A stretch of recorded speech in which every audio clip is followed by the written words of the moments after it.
अस्सलाम वालेकुम स्टूडेंट्स, आज से हम लोग स्टार्ट करने वाले हैं CNS का टॉपिक। हम लोग सीक्वेंस वाइज चलेंगे जैसे कि रॉबिन्स में मेंशन है। तो सबसे पहले हम लोग बात कर लेते हैं features of the neuronal injury की। बेसिकली न्यूरोनल इंजरी हमारे पास कब होगी और ये रिवर्सिबल है या इरिवर्सिबल है।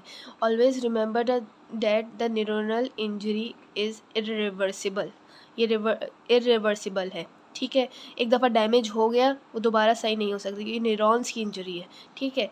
बेसिकली अब न्यूरॉन्स की इंजरी कैसे होगी, जब हमारे पास विद इन 12 आवर्स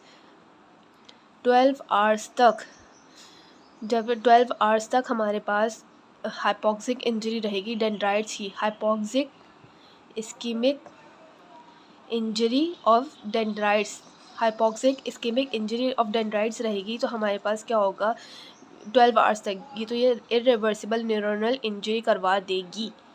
कब तक? 12 आवर्स तक hypoxic ischemic injury to the dendrites, तो ये कॉज करेगी इरिवर्सिबल न्यूरोनल डैमेज, ठीक है। अब हम इस ये जो न्यूरॉन्स को डैमेज हो गया है, इसके मॉर्फोलॉजिकल कुछ फीचर्स हैं वो हम लोग देख लेते हैं। अब हमारे पास न्यूरॉन्स तो आप लोगों ने देखे ही होंगे। न्यूरॉन का कुछ भी डायग्राम कुछ सही नहीं है सेल बॉडी है, ये एक्सॉन समझ लें, कुछ इस तरीके का। ये माइलिन शीट होती है ना, उसके ऊपर यहाँ पे डेंड्राइट्स होते हैं, यहाँ भी डेंड्राइट्स होते हैं, कुछ इस तरीके का ना न्यूरॉन होता है। जब हमारे पास फुल न्यूरॉन की डैमेज होगी, सेल बॉडी प्लस एक्सॉन्स, तो क्या फीचर्स होंगे उसके। और जब हमारे पास सिर्फ अगर एक्सॉन को इंजरी हुई है तो उसमें हमें क्या फ़ीचर्स नज़र आएंगे, हम उनको देख रहे हैं। न्यूरॉन में क्या है, axon plus cell body whole neuron, ठीक है। और एक्सॉन या इंजरी जो है सिर्फ एक्सॉन की हुई है, सेल बॉडी की नहीं हुई, पूरे न्यूरॉन की नहीं हुई, सिर्फ एक्सॉन की हुई है। तो फिर हमारे पास उसके क्या फ़ीचर्स होंगे, पहले हम लोग ये देख लेते हैं कि neuron axon plus cell body whole neuron, सही है, पूरा न्यूरॉन के क्या फ़ीचर्स हैं वो देख लेते हैं। जब इन पूरे न्यूरॉन की डैमेज होगी तो हमारे पास सेल बॉडी क्या है, श्रिंकेज हो जाएगी, सेल बॉडी छोटी हो जाएगी, उसका जो साइज़ है वो डिक्रीज़ हो जाएगा, ठीक है, साइज़ डिक्रीज़ होगा। न्यूक्लियस जो है हमारे पास, न्यूक्लियस जो है उसमें पिक्नोसिस हो जाएगी, न्यूक्लियस की पिक्नोसिस हो जाएगी, न्यूक्लियोलस डिसअपेयर हो जाएगा, न्यूक्लियस मिलेगा ही नहीं, नेज़ल सब्सटेंस भी लॉस हो जाएंगे, ठीक है। साइटोप्लाज्म जो है इंटेंस ईजनोफीलिया मिलेगा, इंटेंस ईजनोफीलिया जब हमें साइटोप्लाज्म में मिलेगा तो वो हमें एक रेड न्यूरॉन की अपीयरेंस देगा। ये रेड न्यूरॉन वाला एक इम्पॉर्टेंट पॉइंट है, याद रखिएगा आप लोग। अच्छा, अब हम लोग बात कर लेते हैं कि एक्सॉन, पूरा न्यूरॉन डैमेज नहीं हुआ है, उसका न्यूरॉन का एक पार्ट डैमेज हो रहा है एक्सॉन। अब हम लोग अगर सिर्फ डैमेज सिर्फ एक छोटे से पार्ट का हो रहा है एक्सॉन का, तो उसमें क्या फ़ीचर्स मिलेंगे हम लोग देख लेते हैं।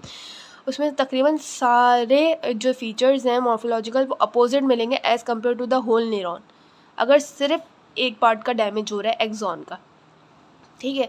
हमें इस सेल बॉडी क्या मिलेगी, इनलार्ज मिलेगी, सही है। और हमारे पास इसका जो न्यूक्लियस है वो प्रोमिनेंट होगा, ठीक है, प्रोमिनेंट न्यूक्लियस होगा और उसकी पेरिफेरल डिस्प्लेसमेंट हो जाएगी। में हमारे पास क्या होगा कि साइटोप्लाज्म में हमारे पास कुछ खास चेंजेस नहीं है, जैसे इसमें हो रही थी इंटेंस इजनोफीलिया जो कि इसको लुक दे रही थी रेड न्यूरॉन की, इसमें कोई खास चेंजेस नहीं। इसमें जब हमारे पास नेज़ल सब्सटेंस जो है डिस्प्लेसमेंट हो जाएगी पेरीफ्री में, तो ये हमारे पास एक लाइसिस बेसिकली हमारे पास जैसे कि डिस्प्लेसमेंट हो गई न्यूक्लियस की पेरीफ्री में और नेज़ल सब्सटेंस की डिस्प्लेसमेंट हो गई पेरीफ्री में, तो जो मेन जो क्रोमोसोम कंटेनिंग मटेरियल होता है वो क्या होता है, न्यूक्लियस होता है। वो जब पेरीफ्री की तरफ चले गया तो मतलब कि बीच से जो है हमारे पास क्रोमेटोलाइसिस हो गई, तो इसलिए हम लोग उसको कह रहे हैं सेंट्रल क्रोमेटोलाइसिस। हम लोगों ने क्या बात करी, हमने कहा कि अगर फुल न्यूरॉन डैमेज होगा तो हमारे पास ये सारे फीचर्स शो होंगे, लेकिन अगर हमारे पास सिर्फ एक पार्ट की इंजरी हो रही है एक्सॉन की, तो वो क्या फ़ीचर्स शो करेगा पूरे न्यूरॉन में, ये उसकी बात है, ठीक है। पूरे अपोजिट फीचर्स है, ये आप लोगों ने याद रखने, सब स्पेशली रेड न्यूरॉन और सेंट्रल क्रोमेटोलाइसिस।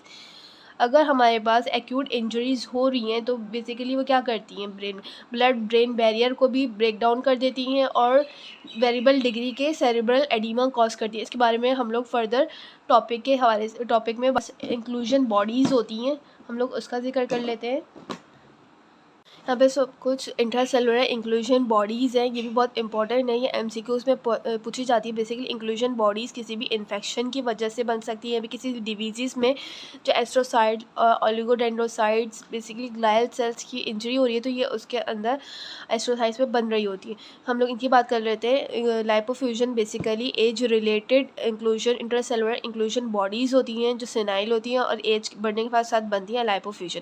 नेगरी बॉडीज़ हम लोग पहले भी पढ़ चुके हैं। नेगरी बॉडीज़ जो है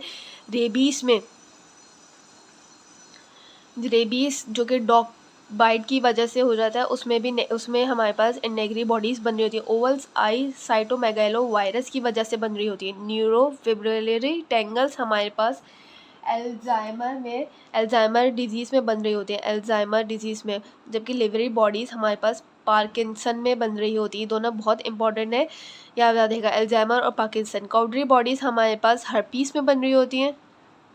लफोरा बॉडीज़ हमारे पास मायोक्लोनिक एपिलेप्सी में बनती हैं, myoclonic epilepsy. Glial cytoplasmic inclusions हमारे पास मल्टीपल सिस्टम एट्रोफी में बन रही होती है। बेसिकली ये जो है हमारे पास ज़्यादा हम लोग कुछ ग्लायल सेल्स की बात कर लेते हैं। ग्लायल सेल्स बेसिकली होते क्या है? ग्लायल सेल्स सपोर्टिंग सेल्स होते हैं ब्रेन के, जो कि न्यूरॉन्स को सपोर्ट कर रहे होते हैं। कि हमारे पास मेनली हम यहाँ पे डिस्कस करेंगे 4 टाइप्स ऑफ ग्लायल सेल्स। तो हम लोग ग्लायल सेल्स की बात कर रहे थे। ग्लायल सेल्स 4 तरह के होते हैं हमारे पास, astrocytes, oligodendrocytes, microglial cells, ependymal cells. इन चारों का फंक्शन अलग अलग है, लेकिन जब इनकी इंजरी होती है तो ये कैसे रिस्पॉन्स करते हैं वो हम लोग देखने हैं। एस्ट्रोसाइट बेसिकली ये एस्ट्रोसाइट जो है प्रिंसिपल सेल्स हैं जो कि रिपेयर और स्कार फॉर्मेशन के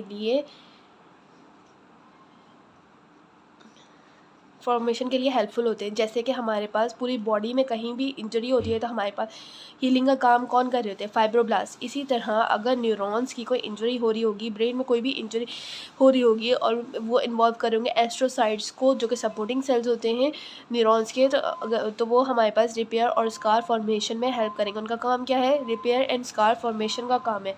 इस पूरे प्रोसेस को, इनका रिपेयरिंग और स्कार फॉर्मेशन का प्रोसेस को कहते हैं ग्लायोसिस।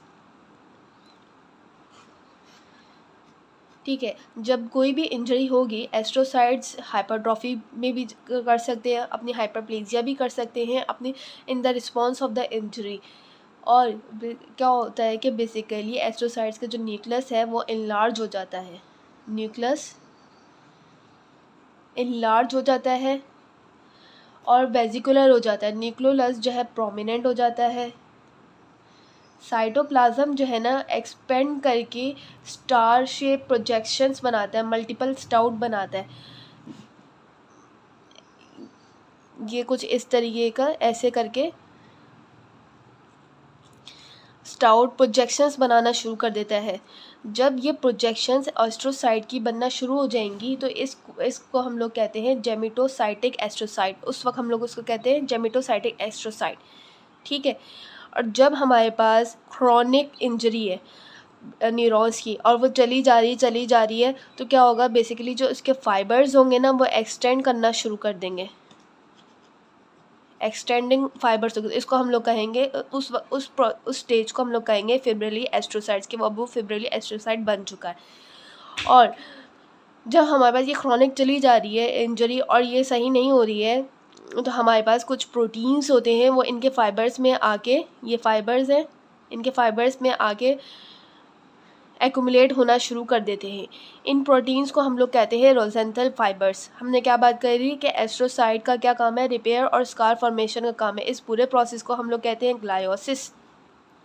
जब भी कोई इंजरी होगी as a result of the injury astrocyte जो है हाइपरट्रॉफी भी कर सकते हैं, अपनी हाइपरप्लेजिया भी शो कर सकते हैं। और इस दौरान क्या होता है कि एस्ट्रोसाइट का न्यूक्लियस इनलार्ज हो जाता है, न्यूक्लियोलस जो है प्रोमिनेंट हो जाते हैं और साइटोप्लाज्म की जो है ना स्टाउट फॉर्मेशन होना शुरू हो जाती है। स्टार लाइक ना होते हैं वो अपना जो है मल्टीपल स्टाउट्स जो है फॉर्म होने लग जाते हैं। इसको हम रेमिफाइंग प्रोसेसेस भी कह सकते हैं।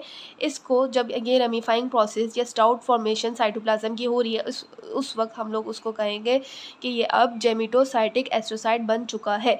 और जब इसके फाइबर्स जो है एक्सटेंड होना शुरू हो जाएंगे तो हम कहेंगे fibrillary astrocytes as a result of chronic injury. जब ये क्रॉनिक इंजरी परसिस्ट करेगी तो कुछ प्रोटीनियस टाइप के मॉलिक्यूल्स होते हैं, फाइबर्स होते हैं, वो आके उसमें एक्यूमुलेट होना शुरू हो जाते हैं इन फाइबर्स में, तो हम लोग कहते हैं रोजेंथल फाइबर्स।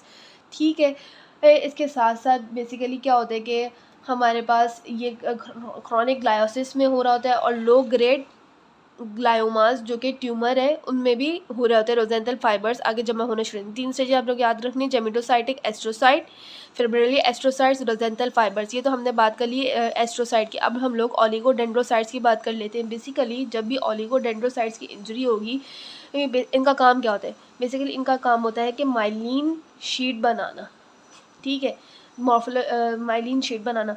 लेट्स सपोज बहुत सारे पैथोजेंस आके इसकी इंजरी कॉज कर सकते हैं। हमने बात करी थी प्रीवियसली इंट्रासेलुलर इंक्लूजन बॉडीज़ की। इसमें क्या होता है कि कुछ इंट्रासेलुलर इंक्लूजन बॉडीज़ बनना शुरू हो जाती हैं ओलिगोडेंड्रोसाइट में, जैसे हम प्रीवियसली भी हमने बात करी थी इंक्लूजन बॉडीज़ की। और जो इसका न्यूक्लियस है वो इनलार्ज हो जाता है, स्पंजी होमोजेनस अपीयरेंस शो कर रहा होता है। ठीक है, माइक्रोग्लियल सेल्स की बात कर लेते हैं। बेसिकली माइक्रोग्लियल सेल्स जो है हमारे पास डिराइव्ड होते हैं एम्ब्रियोनिक यॉक से।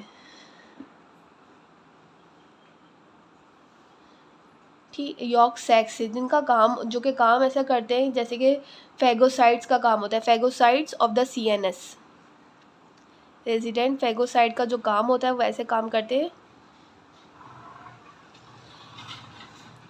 बेसिकली इसमें क्या होता है, जब कभी भी माइक्रोग्लियल सेल्स की इंजरी होगी तो माइक्रोग्लियल सेल्स जो है वो एक अपेयर हो जाएंगे एक्टिवेटेड मैक्रोफेजेस की तरह। जहाँ भी डिमाइलिनेशन होगी या फिर ऑर्गेनाइजिंग इन्फार्क्ट, हेमरेज, कोई भी इंजरी होगी वो वहाँ पे अपना एक्टिवेटेड मैक्रोफेजेस का काम करेंगे और क्या करेंगे, अपने इनके जो सेल्स हैं ना वो इलोंगेटेड होना शुरू हो जाएंगे, रॉड लाइक।